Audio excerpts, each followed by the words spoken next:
Enneagram is a personality system. It describes 9 personality strategies and their relationships to one another. So basically a personality strategy is how do I get my needs met and avoid pain. So the Enneagram is going to look at motivation over behavior, not what you do, but why you do it. What's really driving the bus of personality. It's a useful tool, a really useful tool for a number of reasons. Personal growth, it helps you know your blind spots and be more effective in your life and at work. To have more self-awareness and get out of those sort of habitual patterns. Probably one of the most powerful aspects of the Enneagram is its ability to impact relationships. Right? If we know someone else's lens, then we have a bit more clarity on what for them is motivating their behavior. So we can sort of speak to them in a language that they can hear.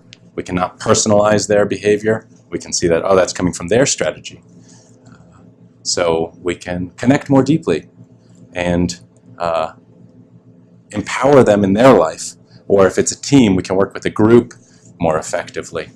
And then there's the transpersonal piece, so sort of building that witness and connecting with your essence. The Enneagram has various historical roots and theories. Some people, there's different ideas out there. I've heard, it's Sufi roots or Judeo-Christian mysticism or even Egyptian hieroglyphs or Pythagorean geometry. I think we don't really know, and it doesn't really matter. I kind of like that mystery of it. What we do know is that the Enneagram types were taught by a self-realization teacher, Gurdjieff, in the 18th century, and that Oscar Ichazo mapped the Enneagram onto the symbol we see today.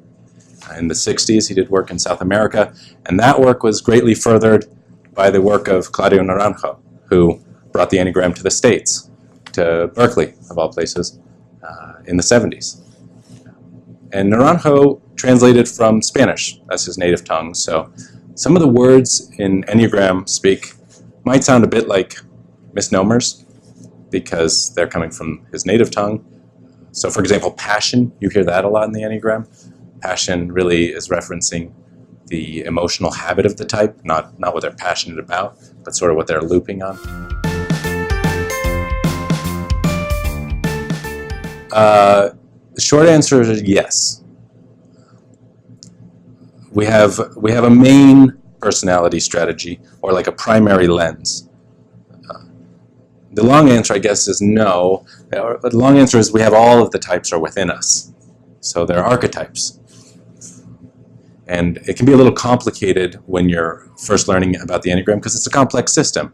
So there's a lot of moving pieces and parts. There's the lines, the wings, subtypes, and personality sort of shifts based on your level of health, which is changing day to day, or your cultural influences, or your level of development, or just where you're at in life.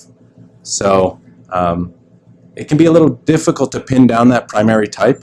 Some types look alike. That's why we always come back to motivation over behavior. So I'd say if you're new to the Enneagram, start with trying to figure out what that primary lens is for you, and also start with what center of intelligence you reside in. So the Enneagram divides 3 centers of intelligence, or 3 ways of gaining information about the world. And just like the types, we have all 3 within us, of course, and 1 is dominant. So there are head types, right? 5, 6, 7 are head types. They're seeking information and data and security. They're seeking certainty in an uncertain world. So they're going to deal most with fear.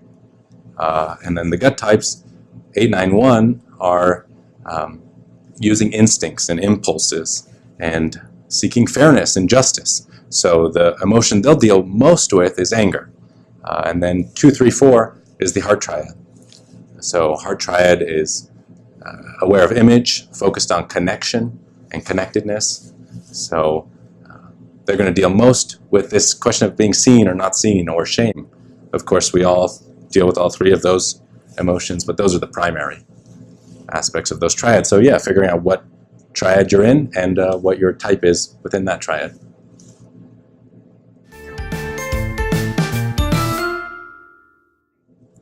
How do you know your type? Well,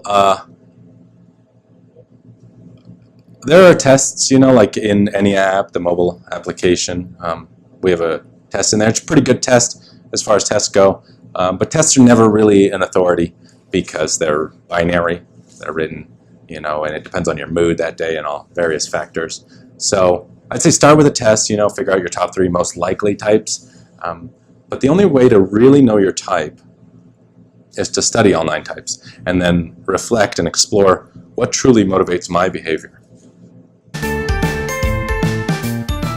Yeah, I would say, well, one thing is, to quote George E.P. Box, essentially all models are wrong, but some are useful. So the Enneagram is just a tool. And it's a very powerful tool, but it's a tool. So anything that you make dogmatic can become dangerous. Also, I'd say to be gentle with yourself. When you read about the Enneagram, it can seem a little dark at first. So I'd say be gentle with yourself as you're exploring your type and reading about it. And the last thing I'd say is don't type anyone else or let them be the authority on themselves. Don't put anyone into a box or don't push it on anyone, obviously. So yeah, it's a brief overview of what the Enneagram is.